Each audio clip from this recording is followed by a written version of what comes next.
Hi, I'm here in my workshop getting ready to go demonstrate how to put up a shade structure, and I just wanted to look at a few tools that we're going to bring. I've got my helper Zach over here. Zach, say hi. He'll be going out to a park today and showing you how to assemble the shade structure with me.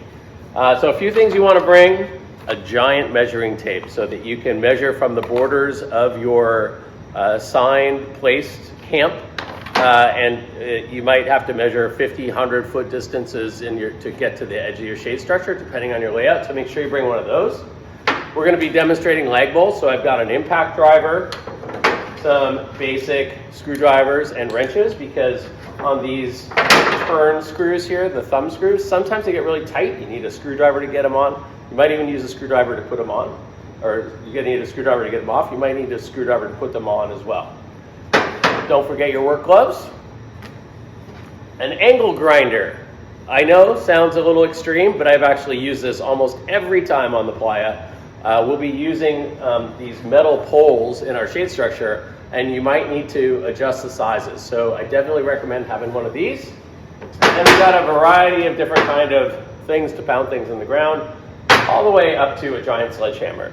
And we'll be using those to demonstrate different kinds of ground anchors. So that's it. We're going to pack up and head out. Okay, we're ready to start assembling the first part of the shade structure, which is to lay out the roof frame on the ground. And in terms of the audience for this video, I'm really targeting people who maybe have not done a big shade structure before, or never, or no shade structure. I'm going to try to throw in some tips and tricks as well for you experts to make it interesting, keep things lively. So stay with us. You might learn a thing or two. And here we've got the poles that we'll be using for this section. I use some heavier duty poles than a lot of people do. These are actually 1 3/8 steel fence posts. A lot of people use 1-inch EMT, which is great. We went with the heavier one because, as you'll see today, we're actually doing our shade structure in a 30 by 30 section rather than 10 by 10s. It goes up a lot faster. And in order for that to work, I need the extra strength of these 1 3/8 steel poles.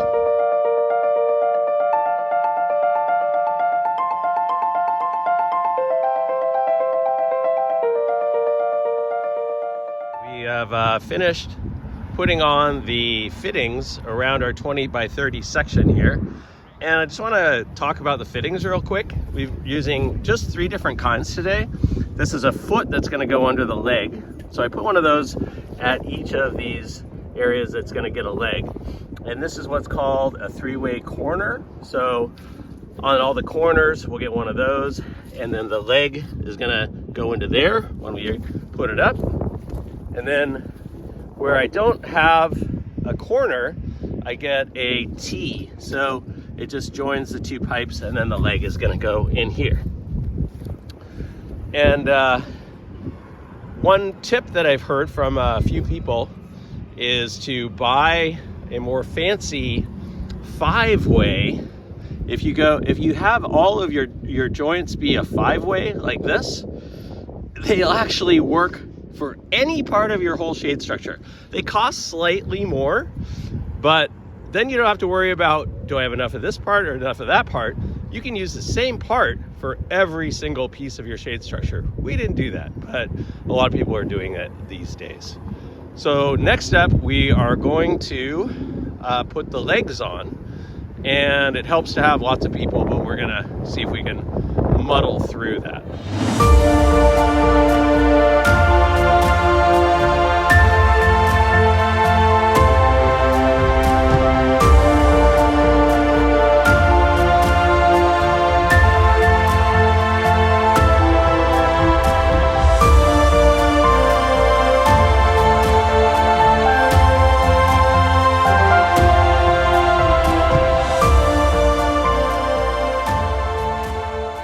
Managed to get the feet on there without too many troubles. We made a few rookie moves.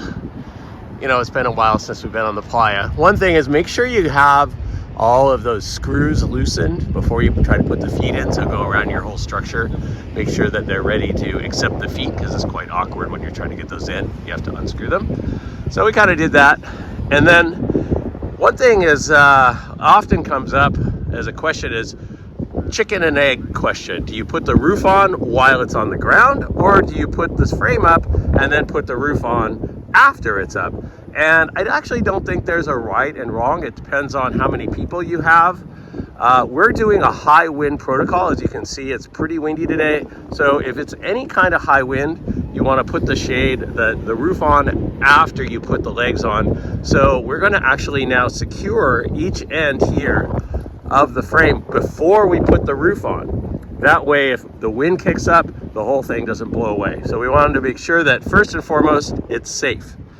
So now we're going to talk about some ground anchors. We've got 3 different kind of ground anchors we're going to demonstrate for you today. And the first one is pretty cool. It's called a claw. We started using these about 8 years ago. And what it does is it's like this is actually made for airplanes. And it spreads out like that, and then it puts a nail into each side there. And so as it pulls, it actually gets tighter in the ground. It's a pretty neat thing, completely flat. You're not going to stub your toes. The next one we're going to demonstrate is the good old-fashioned rebar. And then the last one is quite popular these days, a lag bolt, which requires an impact drill to put in. So we'll demonstrate those different ones on 3 different corners, and then we'll pull on them just to see in a very non-scientific way which one of these is the strongest. Pound in these nails into the claw with a small hammer. So the point of this is just to show you what kind of tools you need to install different types of ground anchor. These claws are really cool because you don't even need a sledgehammer. They're pretty easy to install. Good old-fashioned rebar. Now don't forget to set it in an angle because you'll need to secure your tie down on it and you don't want it falling off. 2 ways to do this: giant sledgehammer, not easy, or a smaller mallet, depending on how hard the ply is, might work, but it takes a really long time.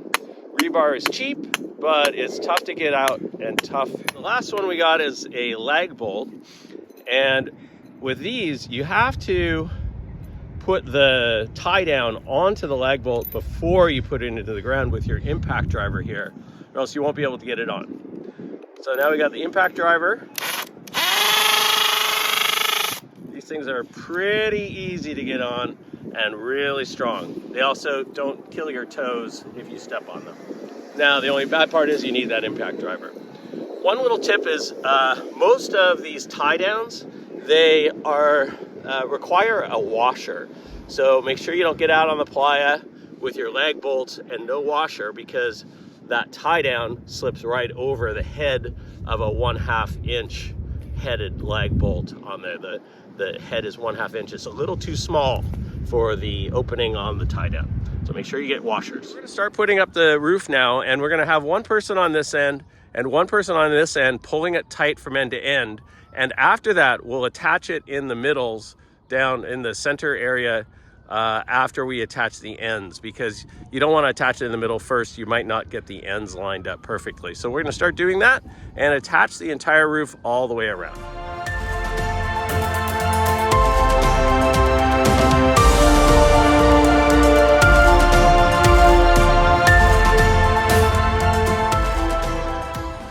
Okay, we managed to get the roof up and a few more details so we could accelerate this a little bit. I wanted to first look at a couple of really good tips. So on these corners, which is where we attached it first, it's really important to have a bungee that goes to here, so it pulls it this direction, and then also a bungee that holds it here. Otherwise, when you're putting this up, this corner will slip that way if you don't have it attached in 2 directions. So that only applies to the corners. Make sure that you've got the bungees going in 2 directions on every corner. And then inside here, you can just attach it to the pole once. And you don't have to do every single grommet on the shade cloth. You can do every other one. Okay, let's look at a couple other details. I tightened down these ratchets a little bit, but not too much. You'll notice they're not too tight. I just kind of hand tighten them, and even just hand tightening them on the structure is really, really solid. Like, this thing is not going anywhere now. It is really bomb proof. It'll withstand any windstorm we throw at it. And a couple more details here. So on the inside, we generally put down this stuff called a sand mat. This stuff is super cool. It's a porous plastic mat where the sand goes down but not up. So as people walk around at Burning Man and get dirt on it, it actually stays clean the entire time. And then we put up one of the sides just for demonstration purposes. At Burning Man, we have sides all the way down, but we put up one, and this is where the tents go. So the front of the tent goes here, back of the tent goes here, and that slanted side bit adds shade, and it also adds more floor area. So we can actually get a tent here and a tent here with a large walkway between, with just a 20 by 30 roof. So it really extends our usable footprint having those slanted sides. Let's take a look at some of the details on the outside of this slanted side. A lot of people have little power boxes inside their tent, and these slanted sides actually make a really nice place to hang solar panels. Puts it on a bit of an angle to get that sun. And then my Illuminette kind of folded up here. I brought the wrong size Illuminette for the demonstration, my apologies. At Burning Man, what we do is we put this stuff called Illuminette as a second layer on the entire structure. And this one's too small, so it's flying away. But just imagine this whole thing now being silver. So we actually use two layers, a shade cloth layer and an Illuminette layer on the sides and on the roof over the whole thing. And that makes a tremendous difference for heat. It really is the best way to go. I also recommend using tan shade cloth rather than black shade cloth, which is what we did on the roof. It also absorbs less sunlight. In terms of the ground anchors that we use here for the sides, there are these cool nails that I like. These are a little bit nicer than your typical camping nails. It's got a thing here that stops it from going in all the way. So it's really easy to take out and it doesn't break. A lot of the camping nails are plastic on the end and they break. So you can get these on Amazon. It's just a more durable nail. For the ground cover, to hold that on, you want something that's flush to the ground, not something that's sticking up. So we use these traditional camping nails that have these flush heads, and then they go all the way into the ground so that you don't trip on them. Okay, that's looking pretty good. I think that might be a wrap. Any other details? Zach, we good? All right, that's a wrap. Just to finish up, I wanted to give you a look at what our completed shade structure looks like on the playa. It's 3 of the 30 by 30 sections put together with the Illuminette I talked about. You can see it a lot better here than in our demonstration videos. And it goes all the way across the top and all the way across the sides. Here's a breakdown of costs for a 30 by 30 section. I kind of broke it down by each area, and it's not super cheap. So about almost $2,400 for a 30 by 30 section, and we have 3 of those and a little bit more on each end. So, you know, you're looking at about $10,000, but it's a very, very high quality shade structure that'll last a very long time. You can definitely get some cheaper things if you don't want to use a Illuminette or use the thinner 1-inch EMT instead of the 1 3/8 we use. But overall, I think it's a good investment, and it's really served us well for over 10 years now. If you have any questions or comments, feel free to email me, peter@theegg.ca, and I'd be happy to share any more details about our video today and the parts we use for the shade structure. And that's a wrap for building a shade structure with Peter and Zach. We'll see you on the playa.